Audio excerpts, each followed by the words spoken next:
We're going to take a look at a video from our recent water rocket project. While you're doing that, keep in mind the 4 questions that are listed here. Hey, just a note, work was done by pumping up the launcher. Work is a transfer of energy. Where did this energy go? Second, when is the speed of the rocket the greatest? Describe that in terms of its height. Okay.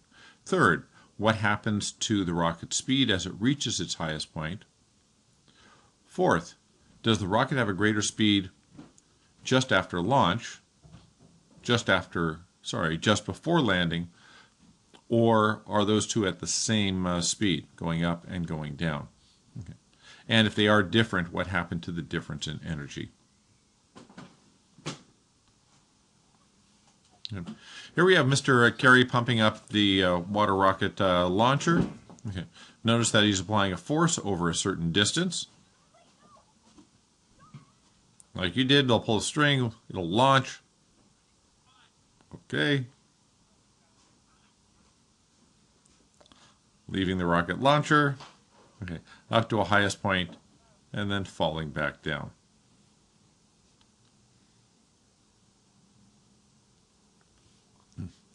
After each of the questions, pause for a few moments. Go ahead and record the answer in your notebook. Then go ahead and check it on here. Okay, so where did this energy go? Where did the energy go that was supplied by the pumping of the pump? Okay, go ahead and pause the recording. Go ahead and answer that in your notebook. Okay, welcome back. Hey, where did this energy go? The energy went. Energy go, it went into the rocket. Okay, but what form did it take? Okay, we've talked about a couple different forms of energy: kinetic energy, energy of motion, potential energy that's associated with the height of an object, and everything else we've been calling thermal or other or dissipated. And in this case, we know that we're applying a force times a distance. We're doing work. That went into compressing the air inside the rocket. Inside the rocket. So compressed. Going into compressing the air. Just like if we stretch a rubber band, we apply a force over a distance. The stretched rubber band has energy. The compressed air inside the rocket has energy. Okay. Next, let's take a look at this. When is the speed of the rocket greatest? Go ahead and pause the video. Okay. Write down your answer in your notebook. After you have that, go ahead and start up this recording and we'll answer it here.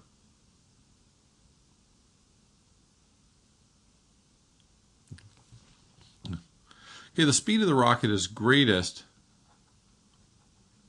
at its lowest point. Okay, speed is greatest at the lowest point. We saw that with the skateboarder, when the skateboarder was going up and down along the ramp. So you'd rise along the ramp, we'd find the velocity went down, gravitational potential energy went up, but kinetic energy or the velocity would go down. Take a look at this next question. What happens to the rocket's speed as it reaches its highest point? Go ahead and pause the video, go ahead and answer that in your notebook. When you've done that, then go ahead and restart the recording. Okay. Hey, so what happens to its speed as it reaches its highest point? We saw in the video it slows down as it rises to the point where it's actually at the velocity or speed is equal to 0 at highest point. This is going to be an important thing when we look at solving some of these problems at its highest point. Okay, does the rocket have the greater speed just after launch, just before landing, or are both of these the same? You can go back and review the video if you want. Okay, but go ahead and record this in your notebook. Pause the video. Okay, hey, welcome back. Hey, so it has the greater speed just after launch. Okay, it certainly goes up faster than it comes back down. I give the example, would I rather get hit with it on the way up or on the way down? Goes up, ends up kind of slowing down as it rises. Then when it falls down, it just kind of floats back down. Okay. Hey, so if it is at different speeds, and we have talked about that, what happened to the energy when it had a different speed? Where did that extra energy go? Go ahead and answer that in your notebook.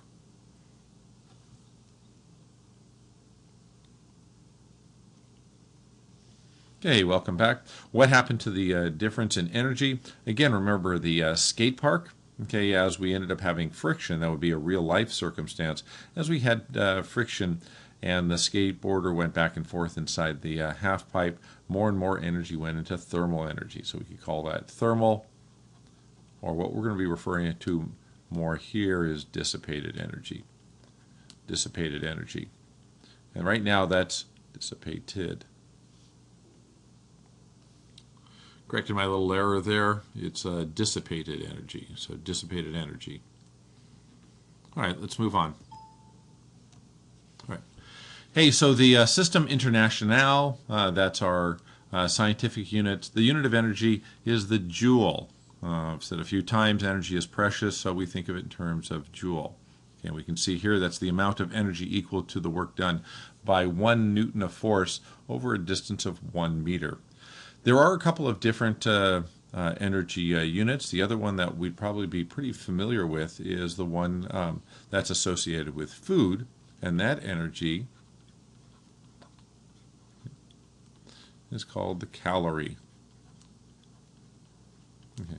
A calorie is quite a few joules. There are about 4,000, a little bit more than that, about 4,000 joules in 1 food calorie. Other than ones you may have heard of are called the, say, the BTU, and an interesting one that on power bills, it's the kilowatt hour, is something else that's used for energy. But the one we're going to be dealing with is the joule. Okay. Hey, this is a review of some of the material we would have had earlier in the text or in your video. So if you've already got this information, don't worry about adding this to your notes. Okay. Hey, but first is we're going to be using the term E sub T for total energy. Just like in the skate park, we did work to create a certain amount of energy in our pie chart, but then that pie chart gets divided up among a couple of different types of energy. The ones we're going to be talking about, okay, is gravitational potential energy, kinetic energy, and then what was called in the skate park thermal energy. We're going to be using the term E sub D for dissipated energy.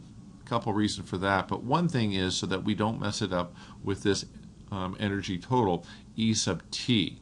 Okay, so just keep that in mind, that E sub D is going to be our dissipated energy. Okay. One type of energy is our gravitational potential energy. That's the energy associated with the height or position of an object. It's due to the weight of an object, which is equal to mass times gravity, and the height that we end up lifting it, okay, times and height. So our energy is going to be mgh. So mass times gravity times height. Okay. The energy of motion is referred to as kinetic energy. As we've seen in the previous videos and in the book, our kinetic energy is equal to 1/2 times the mass of an object times velocity squared. Okay. Hey, and note about this, that when we get around to energy, I'll often use the words speed and velocity somewhat interchangeably. That was not the case when we were talking about, let's say, velocity with momentum, because momentum direction was important. But just notice here, if I have a velocity, if I'm moving to the right, I might call that a velocity of 5 meters per second. If I square that, I'll get a value of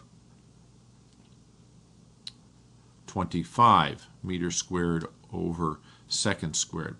Hey, if I'm moving to the left, I'll call that negative 5 meters per second. If I square that, negative 5 squared is still 25 meters squared per second squared. So the important thing on energy is it does not have a direction. It's really just an amount. Or in other words, it's a scalar quantity. The last thing is this dissipated energy. Okay, that's energy. That's any energy that's lost is considered to be dissipated. We gave the example before. Rubbing hands together created a certain amount of warmth on your hands. As you let that cool off, that energy was dissipated either into your body or into the air. It can take several different forms. Heat is one type. Sound. Okay, and right now, almost any other type of energy, we're just going to call our dissipated energy. Even kind of the stored energy we ended up having in our rocket.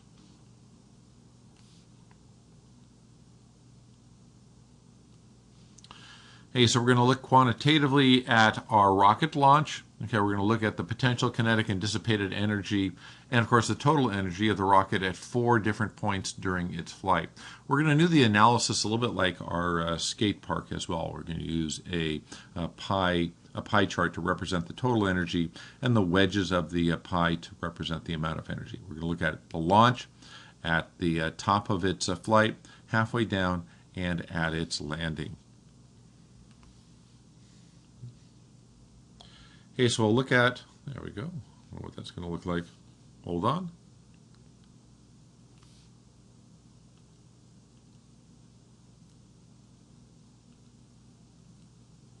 Okay, hey, so we have the bike pump was pumped 15 times with a force of 12 newtons. Each time the handle was pushed for a distance of 0.5 meters. And we have a note here, our bottle mass is 0.2 kilograms. How much work was done on the bottle rocket? You can work along with me or write this out in your notes first and then check it by pausing and restarting. Okay.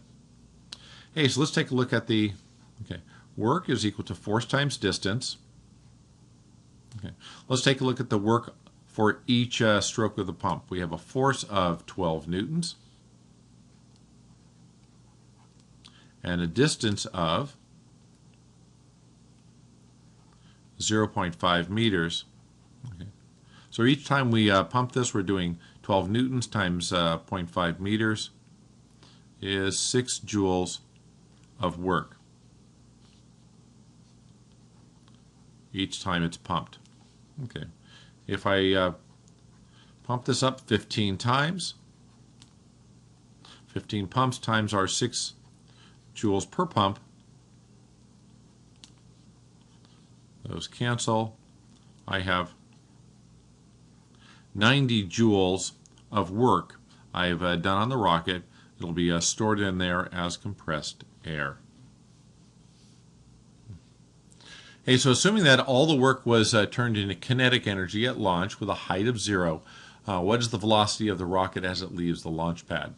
First, let's take a look at our pie chart here. We can see that at launch, all of the work was turned into kinetic energy. So my pie chart has a total of 90 joules in it. We can think of it as 90 energy slices of pie.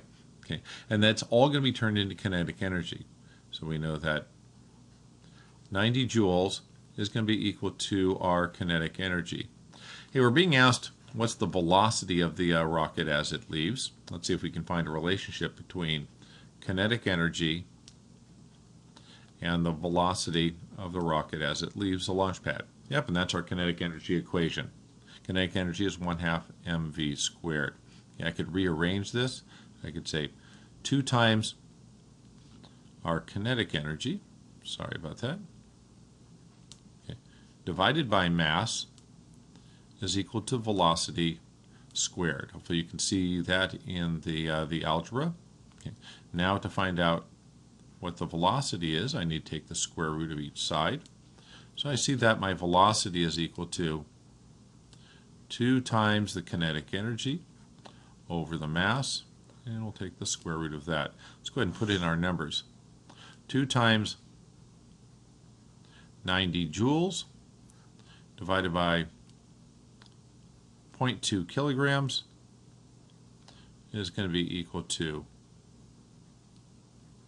square root of all that, 900 meters squared per second squared. Let's take the square root of that.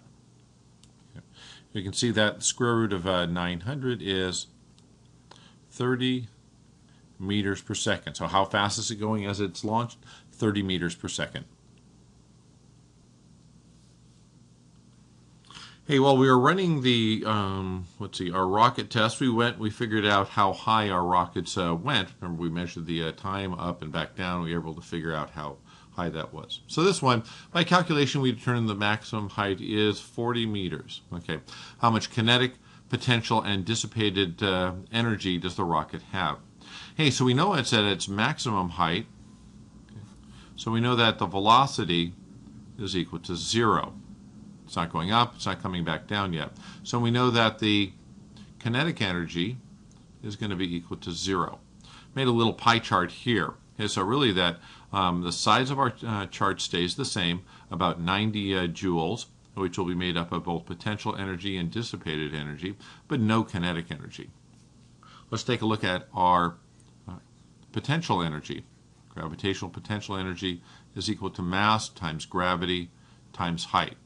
Okay, in this case, our mass is 0.2 kilograms. Gravity is 10 meters per second squared, and the height went to 40 meters. Multiply that out, 0.2 times 10 times 40. I get 80, and our units for energy, joules. We still have to figure out our dissipated energy. Remember that our total energy is going to be equal to our potential energy plus our kinetic energy plus our dissipated energy. We know that there's no kinetic energy. We know that the potential energy is 80 joules. We know that our total energy is 90 joules. So it must mean that our dissipated energy is 10 joules. 10 joules of dissipated energy, 80 joules of potential energy, 0 joules of kinetic energy. There's no regular formula for dissipated energy. Really, we can only figure out how much dissipated energy there is by looking at our total energy and then subtracting the values that we know.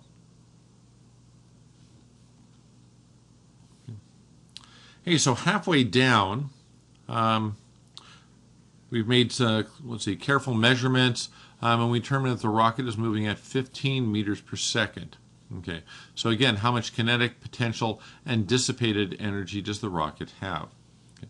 Hey, so it's still off the ground. It's at 20 meters now. That's halfway down from our 40 meters. So we know that there is going to be potential energy. We know that it's moving at 15 meters per second. So we know there is going to be kinetic energy. And one thing about this dissipated or thermal energy, it tends to not go away. When you're doing your skate park, you'll notice that thermal energy only tended to increase or grow as you let the skater go back and forth. Many of you found that the skater ended up stopping after a certain period of time, and nearly all the energy was turned into dissipated energy. So we know that there is going to be dissipated energy as well. Do we have a formula for it? No, except to know what our total energy is, and then to be able to account for our potential and our kinetic energy. Okay, let's see if we can go through and figure this part out. All right. Hey, so how much kinetic? Okay, we know that our kinetic energy is equal to 1/2 mass times velocity squared. We know that our mass is 0.2 kilograms, and our velocity is given to us 15 meters per second. Make sure we square that, and Sally wants to make sure that you square that first. So 1/2 times 0.2 is going to be equal to, that's going to be 0.1, half of 0.1 kilograms times 225, that's 15 squared, meters squared per second squared. Multiply that all out, and I get 22.5 joules of kinetic energy. Let's take a look at the potential energy. Is going to be mass times gravity times height. Our mass is 0.2 kilograms. Gravity is 10 meters per second squared. And our height, 20 meters. Remember, this is halfway down from the 40 meter peak. I multiply 0.2 times 10 times 20. I find that my gravitational potential energy is 40 joules. How about my dissipated energy? Well, I know my total energy total is going to be still 90 joules. Energy is a conserved quantity. It stays the same. It may change its form, but it stays the total energy stays the same. It is going to be equal to 22.5 joules plus 40 joules plus our dissipated energy. So just our dissipated energy has to make up the difference between, what is it, 62.5 and 90. Our dissipated energy must be 27.5 joules. In our last look, we're going to take a look at our situation when the rocket is all the way back down on the ground. And the rocket is at a height of 0 and has a speed of 0. What does the energy pi look like? Well, hint, it's right here. Okay, we know that our kinetic energy, or the kinetic energy of anything that's not moving, is 0, just like our momentum of any object that's not moving is 0. Our potential energy, when an object is at 0 height, mass times gravity times height, that'll also be 0. We still know that our total energy is 90 joules. Okay. The only energy that we end up having that's non-zero is our dissipated energy. So oops, sorry about that. Kinetic plus potential plus our dissipated, we know that's 0. We know our kinetic is 0, so our dissipated energy must be 90 joules.